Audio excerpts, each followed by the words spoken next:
नमस्कार। और आज की इस खास गहन चर्चा में आपका स्वागत है। नमस्कार। आज हम देख रहे हैं, मतलब समझने की कोशिश कर रहे हैं कि ग्लोबल ट्रेड के सीन पर भारत कहाँ खड़ा है। हमारे पास कुछ हाल की काफी इंपॉर्टेंट न्यूज़ हेडलाइंस है। हाँ, बिल्कुल। जो भारत की आर्थिक दिशा और दुनिया के साथ उसके रिश्तों पर थोड़ी रोशनी डालती हैं। ये सारी खबरें भारत पर ही फोकस्ड है, ये बताना जरूरी है। हाँ, ये सभी भारतीय संदर्भ में है। तो आज हम क्या करने वाले हैं, हम इन खबरों को लेंगे और कोशिश करेंगे कि इनसे सबसे जरूरी बातें निकाल सकें, ताकि समझ आए कि भारत की इकोनॉमी और दुनिया के साथ उसके रिश्ते किस तरफ जा रहे हैं। बिल्कुल, एक तरह से डॉट्स कनेक्ट करने की कोशिश करेंगे। हाँ बिल्कुल। और शुरुआत करने के लिए एक आंकड़ा बड़ा दिलचस्प है। कुछ अनुमान है कि भारत जल्दी दुनिया की कुल जीडीपी ग्रोथ में लगभग 20%, 20% का हिस्सा डाल सकता है। हाँ, ये आंकड़ा काफी बड़ा है। बहुत बड़ी बात है ये। या फिर ये सोचिए, दुनिया भर में जितने भी रियल टाइम डिजिटल लेन देन होते हैं, उनमें से लगभग आधे अकेले भारत में हो रहे हैं। वो तो वाकई कमाल है, यूपीआई की सफलता। चलिए इसे और गहराई से समझते हैं। हाँ। तो सबसे पहले भारत के अपने आर्थिक इंजन की बात करते हैं। रिजर्व बैंक के गवर्नर शक्तिकांत दास का एक बयान आया है। वो कह रहे हैं कि भारत की अपनी घरेलू मांग इतनी मजबूत है कि देश जल्द ही वैश्विक जीडीपी ग्रोथ में लगभग 5वां हिस्सा यानी करीब 20% योगदान दे सकता है। हाँ, ये शक्तिकांत दास जी का बयान काफी मायने रखता है। और देखिए, ये सिर्फ एक आंकड़ा नहीं है। नहीं, बिल्कुल नहीं। ये भारत की मौजूदा स्थिति को दिखाता है कि वो दुनिया की सबसे तेजी से बढ़ती बड़ी अर्थव्यवस्थाओं में से एक है और वैश्विक स्थिरता का एक पिलर, एक स्तंभ है, जैसा कि हमारे सोर्सेस का निचोड़ भी कहता है।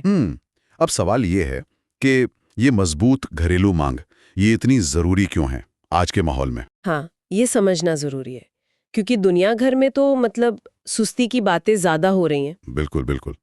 देखिए, जब दुनिया की बड़ी अर्थव्यवस्थाओं में खासकर अमेरिका और चीन में तनाव चल रहा हो, हाँ, और ग्लोबल डिमांड में अनिश्चितता हो, हाँ, तब किसी देश की अपनी इंटरनल डिमांड उसकी अर्थव्यवस्था के लिए एक सेफ्टी नेट, एक कुशन की तरह काम करती है। अच्छा। भारत की विशाल आबादी, बढ़ता हुआ मिडिल क्लास, शहरीकरण, ये सब मिलकर एक ऐसी मजबूत घरेलू मांग पैदा कर रहे हैं जो बाहरी झटकों को झेलने में मदद करती है। तो ये एक तरह की आर्थिक मजबूती देता है। हाँ बिल्कुल, ये भारत को एक तरह की आर्थिक रेजिलियंस या मजबूती देता है जो इस समय कई देशों के पास शायद नहीं है। ये तो साफ है कि अंदरूनी ताकत बहुत मायने रखती है। अच्छा, अब जरा बाहर की तरफ देखें, ट्रेड और इन्वेस्टमेंट। एक खबर है भारत और यूके के बीच जो संभावित ट्रेड अग्रीमेंट है, सीटा, उसको लेकर। हाँ, कॉम्प्रिहेंसिव इकोनॉमिक पार्टनरशिप अग्रीमेंट। हाँ, कहा जा रहा है कि इससे करीब 1.4 लाख, 1.5 लाख के करीब नई नौकरियां बन सकती हैं। 1.5 लाख, ये तो बड़ा नंबर है। और ज्यादातर भारतीय सामानों पर यूके में जो टैक्स या ड्यूटी लगती है वो खत्म हो सकती है। हाँ, ये सीटा समझौता वाकई एक बड़ा कदम हो सकता है। 1.4 लाख नौकरियां, ये एक महत्वपूर्ण संख्या है।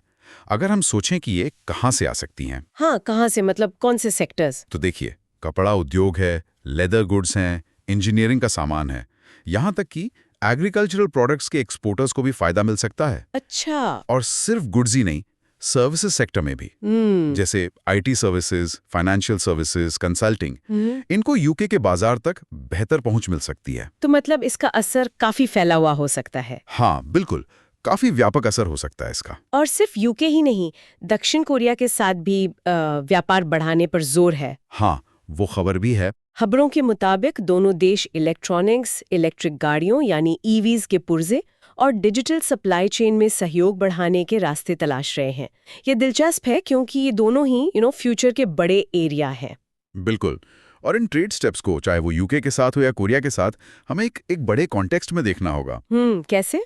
दक्षिण कोरिया के साथ इलेक्ट्रॉनिक्स और ईवी कंपोनेंट्स में सहयोग ये साफ दिखाता है कि भारत सिर्फ ट्रेडिशनल गुड्स का एक्सपोर्टर नहीं बने रहना चाहता, राइट, बल्कि वो हाईटेक ग्लोबल सप्लाई चेन का एक अहम हिस्सा बनना चाहता है। महत्वाकांक्षा ये है। और ये ग्लोबल ट्रेंड से कैसे जुड़ता है? ये उस ग्लोबल ट्रेंड से जुड़ता है जहां कई देश और कंपनियां अपनी सप्लाई चेन को डाइवर्सिफाई कर रही हैं। मतलब सिर्फ चीन पर निर्भर रहने के बजाय वो दूसरे ऑप्शंस देख रही हैं। अच्छा, चाइना +1 वाली बात। हाँ, कुछ वैसा ही समझ लीजिए। और भारत अपनी बड़ी इकोनॉमी, स्किल्ड लेबर और सरकारी नीतियों जैसे PLI स्कीम वगैरह, इनके जरिए इस बदलाव का फायदा उठाने की पूरी कोशिश कर रहा है। तो ये यूके और कोरिया वाली खबरें तो काफी पॉजिटिव लग रही हैं निवेश और व्यापार बढ़ाने की दिशा में। लेकिन क्या सब कुछ इतना सीधा है? नहीं, देखिए हमेशा सब कुछ सीधा नहीं होता, और इसी सिक्के का दूसरा पहलू भी है। वो क्या है? वो हमें फोर्ड वाले मामले में दिखता है। हाँ, फोर्ड की खबर वो थोड़ी चिंताजनक तो है। सुनने में आया है कि अमेरिकी सरकार की जो टैरिफ दबाव है, हाँ, ट्रेड टेंशन, उनके चलते फोर्ड भारत में अपने चेन्नई प्लांट को लेकर अपनी स्ट्रैटेजी पर फिर से सोच रही है। और ऐसी बातें भी हैं कि शायद वो अपना निवेश यूरोप शिफ्ट कर दे। इसका क्या मतलब समझे? ये एक बहुत बहुत महत्वपूर्ण उदाहरण है। ये दिखाता है कि कैसे ग्लोबल ट्रेड पॉलिटिक्स भारत के अंदर इन्वेस्टमेंट के फैसलों को सीधे प्रभावित कर सकती है। मतलब ये सिर्फ निवेश लाने की बात नहीं है। नहीं, बिल्कुल नहीं। ये सिर्फ इस बारे में नहीं है कि भारत विदेशी निवेश को कितना आकर्षित कर पाता है, बल्कि ये इस बारे में भी है कि वो इन ग्लोबल राजनीतिक और आर्थिक दबावों के बीच उस निवेश को बनाए कैसे रख पाता है। अमेरिका चीन के बीच का टैरिफ वॉर हो या दूसरे ट्रेड टेंशंस, उनकी लहरें पूरी दुनिया में फैलती हैं और भारत जैसे देशों को भी हिट करती हैं। फोर्ड का मामला ये दिखाता है कि भारत को न सिर्फ अपनी पॉलिसीज आकर्षक बनानी होंगी, बल्कि ग्लोबल अनिश्चितताओं का सामना करने के लिए फ्लेक्सिबल भी होना होगा, लचीलापन दिखाना होगा। तो एक तरफ यूके, कोरिया जैसे अवसर और दूसरी तरफ फोर्ड जैसी कंपनियां जो शायद वैश्विक दबाव में वापस जाने की सोचे, ये तो काफी कॉम्प्लेक्स सिचुएशन है। हाँ, ये जटिल है, और यही आज की ग्लोबल इकोनॉमी की सच्चाई है। अवसर और चुनौतियां वो साथ साथ चलती हैं। चलिए अब कुछ खास सेक्टर्स पर नजर डालते हैं जहां काफी हलचल दिख रही है। फार्मा सेक्टर में एक बड़ी खबर है। अच्छा? अमेरिकी दवा कंपनी इलाई लिली भारत में अपनी मैन्युफैक्चरिंग बढ़ाने के लिए $1 बिलियन से ज्यादा का निवेश कर रही है। $1 बिलियन फार्मा में? ये बड़ी बात है। हाँ, और उनका कहना है कि इससे उनकी ग्लोबल सप्लाई चेन मजबूत होगी। ये फिर से उसी सप्लाई चेन डाइवर्सिफिकेशन वाली कहानी से जुड़ता है, लेकिन इस बार फार्मा के कॉन्टेक्स्ट में। देखिए, भारत दुनिया में जेनेरिक दवाओं का एक बहुत बड़ा मैन्युफैक्चरर तो है ही, उसे दुनिया की फार्मेसी भी कहते हैं। हाँ, वो तो है। लेकिन एली लिली जैसी बड़ी रिसर्च बेस्ड फार्मा कंपनी का इतना बड़ा निवेश ये दिखाता है कि भारत शायद अब वैल्यू चेन में ऊपर उठ रहा है। मतलब ये सिर्फ सस्ती दवाएं बनाने की बात नहीं रह गई है। शायद अब यहाँ कॉम्प्लेक्स दवाओं के निर्माण और संभवतः रिसर्च एंड डेवलपमेंट R&D में भी ज्यादा मौके देखे जा रहे हैं। लेकिन भारत ही क्यों? फार्मा मैन्युफैक्चरिंग के लिए भारत में ऐसा क्या खास है जो एली लिली जैसी कंपनी को खींच रहा है? स्रोत में शायद इसका कारण न दिया हो, पर आपका क्या अनुमान है? स्रोत में स्पेसिफिक कारण नहीं है, पर हम अंदाजा लगा सकते हैं। एक तो भारत के पास कुशल फार्मा प्रोफेशनल्स का एक बड़ा पूल है। हाँ, स्किल्ड लोग हैं। दूसरा, उत्पादन की लागत वो तुलनात्मक रूप से कम है। और तीसरा, यहाँ एक स्थापित घरेलू फार्मा उद्योग पहले से मौजूद है जो जरूरी इंफ्रास्ट्रक्चर और सप्लाई चेन दे सकता है। और सरकारी नीतियाँ? बिल्कुल। साथ ही भारत सरकार भी फार्मा सेक्टर को बढ़ावा दे रही है। ये सब मिलकर भारत को एक आकर्षक डेस्टिनेशन बनाते हैं, खासकर तब जब कंपनियां अपनी सप्लाई चेन को मजबूत और विविध बनाना चाहती हैं। ठीक है, फार्मा के बाद अब जरा फाइनेंस की दुनिया में चलते हैं। गुजरात में गिफ्ट सिटी। हाँ, गिफ्ट सिटी। उसकी भूमिका लगातार मजबूत होती दिख रही है। हाल ही में वहां फॉरेन करेंसी में लेन देन निपटाने के लिए एक नया सिस्टम शुरू किया गया है, फॉरेक्स सेटलमेंट सिस्टम। और एक और आंकड़ा जो मुझे बार बार हैरान कर रहा है, दुनिया के लगभग आधे रियल टाइम डिजिटल पेमेंट अब भारत में हो रहे हैं। हाँ, ये आंकड़ा वाकई स्टुपेंडस है। गिफ्ट सिटी और ये रियल टाइम पेमेंट का आंकड़ा, ये दोनों भारत के फाइनेंशियल दुनिया में बढ़ती महत्वाकांक्षा और क्षमता को दिखाते हैं। गिफ्ट सिटी असल में है क्या, थोड़ा और समझाएंगे? गिफ्ट सिटी बेसिकली एक स्पेशल इकोनॉमिक जोन है। इसे इस तरह से डिजाइन किया गया है ताकि ग्लोबल कंपनियां भारत में आसानी से अपना फाइनेंशियल बिजनेस कर सकें। यहाँ नियम सरल हो, ग्लोबल स्टैंडर्ड्स के मुताबिक हो। तो ये ग्लोबल कैपिटल से जुड़ने का तरीका है? हाँ, ये भारत को ग्लोबल कैपिटल से जोड़ने का एक अहम जरिया बन रहा है। और ये रियल टाइम पेमेंट वाला आंकड़ा, इसका क्या महत्व है? इसका बहुत बड़ा महत्व है। दुनिया के आधे रियल टाइम लेन देन भारत में होना, खासकर यूपीआई की जो कामयाबी है। हाँ, यूपीआई तो फिनोमिनल है। ये दिखाता है कि भारत ने डिजिटल पेमेंट इंफ्रास्ट्रक्चर बनाने में दुनिया में लीड ले ली है। ये सिर्फ घरेलू सुविधा की बात नहीं है। तो ये क्या है? ये भारत की तकनीकी ताकत का प्रदर्शन है। ये ग्लोबल इन्वेस्टर्स को एक सिग्नल देता है कि भारत डिजिटल इकोनॉमी के लिए तैयार है।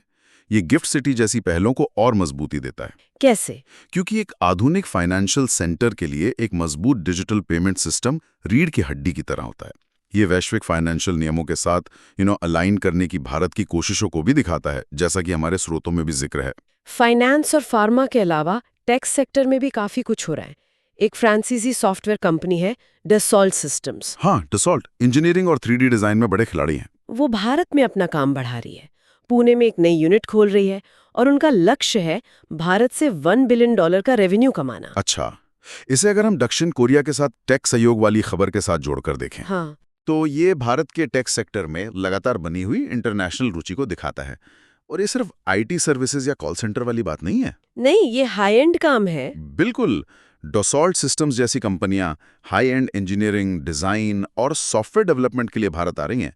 ये भारत के इंजीनियरिंग टैलेंट और बढ़ती हुई डिजिटल एक्सपर्टीज को मान्यता देता है। और पुणे में यूनिट खोलना इस बात का भी संकेत है कि भारत के टियर 2 शहर भी अब ऐसे हाईटेक निवेश आकर्षित कर रहे हैं। सिर्फ बैंगलोर, हैदराबाद, दिल्ली एनसीआर ही नहीं। टेक सेक्टर की बात चली रही है तो एक और दिलचस्प विश्लेषण सामने आया है। क्या है वो? कुछ एक्सपर्ट्स का मानना है कि जैसे यूपीआई डिजिटल पेमेंट्स में भारत की पहचान बन गया, वैसे ही जैव ईंधन बायोफ्यूल्स भारत का अगला बड़ा ग्लोबल इम्पैक्ट वाला एक्सपोर्ट बन सकता है। क्या ये संभव लगता है? बायोफ्यूल डिप्लोमेसी, ये विचार वाकई बहुत आकर्षक है। बायोफ्यूल डिप्लोमेसी, हाँ, इसका एक महत्वपूर्ण पहलू ये है कि दुनिया भर में एनर्जी सिक्योरिटी और क्लाइमेट चेंज बड़ी चिंताएं हैं। बिल्कुल है। अगर भारत इथेनॉल, बायोडीजल या सस्टेनेबल एविएशन फ्यूल जैसे जैव ईंधनों के उत्पादन और टेक्नोलॉजी में लीडर बन सकता है, तो इसके कई फायदे होंगे। क्या फायदे? पहला, भारत की अपनी ऊर्जा आयात पर निर्भरता कम होगी। दूसरा, किसानों को आय का एक नया स्रोत मिलेगा। और तीसरा, जैसा कि विश्लेषक कह रहे हैं, यह भारत को वैश्विक मंच पर एक नई पहचान और इन्फ्लुएंस दे सकता है। मतलब एक सस्टेनेबल एनर्जी लीडर के तौर पर। हाँ, एक ऐसे देश के रूप में जो सस्टेनेबल एनर्जी सॉल्यूशंस में अग्रणी है। बायोफ्यूल डिप्लोमेसी, ये शब्द अपने आप में काफी कुछ कहता है।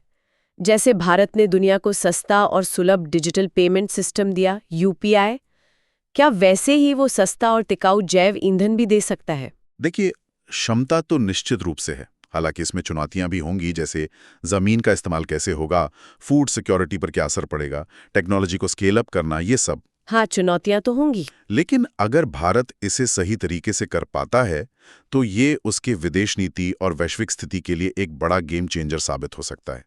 ये अभी सिर्फ एक विश्लेषक का नजरिया है, पर इसमें भविष्य की एक झलक जरूर दिखती है। चलिए अब कुछ घरेलू मामलों और नियमों पर भी नजर डाल लेते हैं, क्योंकि ये भी बड़ी तस्वीर का हिस्सा है। जरूर। बैंकिंग सेक्टर में reserve bank of India RBI एक नया नियम ला रहा है। ईसीएल नॉर्म्स की बात कर रही हैं आप? हाँ, वही। बैंकों को जो कर्ज दिए हैं उनमें भविष्य में होने वाले संभावित नुकसान, क्रेडिट लॉस के लिए पहले से तैयारी करनी होगी। खबर है कि आरबीआई इसे धीरे धीरे लागू करेगा। ये एक्सपेक्टेड क्रेडिट लॉस या ईसीएल नॉर्म्स बैंकिंग रेगुलेशंस में एक बड़ा बदलाव है। पहले बैंक्स तब पैसा अलग रखते थे जब कोई लोन वाकई खराब हो जाता था, इनकर्ड लॉस। अच्छा। अब उन्हें भविष्य में अनुमानित नुकसान के आधार पर पहले से ही प्रोविजनिंग करनी होगी। ये वैश्विक स्तर पर जो बेस्ट प्रैक्टिसेस हैं, जैसे बेसल 3 नॉर्म्स, उनके अनुरूप है। और इसे धीरे धीरे क्यों लागू किया जा रहा है? आरबीआई का इसे धीरे धीरे लागू करने का फैसला महत्वपूर्ण है।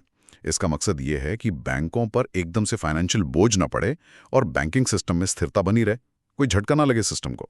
तो ये एक तरह से वैश्विक मानकों को अपनाना है, लेकिन अपनी घरेलू परिस्थितियों को ध्यान में रखते हुए। बिल्कुल, ये फिर से वही बैलेंसिंग एक्ट है जिसका हमने पहले भी जिक्र किया था। दुनिया के साथ कदम मिलाना, लेकिन अपनी रफ्तार और स्थिरता का भी ध्यान रखना। ये दिखाता है कि रेगुलेटर बाहरी दबावों और घरेलू जरूरतों के बीच संतुलन बनाने की कोशिश कर रहे हैं। और आखिर में एक खबर भारत के एक सबसे बड़े और प्रतिष्ठित कॉरपोरेट घराने टाटा समूह से जुड़ी है।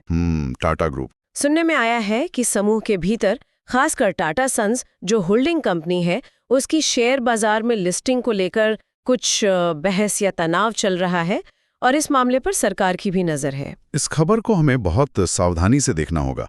स्रोत ये बताते हैं कि रतन टाटा के बाद के दौर में समूह के भविष्य की दिशा, जिसमें टाटा सन्स की संभावित लिस्टिंग जैसे बड़े फैसले शामिल हैं, उन पर बोर्डरूम के स्तर पर चर्चा है और शायद कुछ मतभेद भी हैं। और क्योंकि टाटा समूह इतना बड़ा है और भारतीय अर्थव्यवस्था में इसकी इतनी अहम भूमिका है, तो जाहिर है सरकार भी इस पर नजर रखे हुए है। तो ये कोई चिंता की बात है? देखिए, हमें यहाँ किसी का पक्ष लेने या अटकलें लगाने से बचना चाहिए। ये बस यह दर्शाता है कि भारत के बड़े कॉरपोरेट समूहों में भी कॉर्पोरेट गवर्नेंस, उत्तराधिकार योजना और भविष्य की रणनीतियों को लेकर आंतरिक विचार विमर्श चलता रहता है। जो कि स्वाभाविक है शायद। हाँ, उनकी विशाल आकार और प्रभाव को देखते हुए ये महत्वपूर्ण हो जाता है।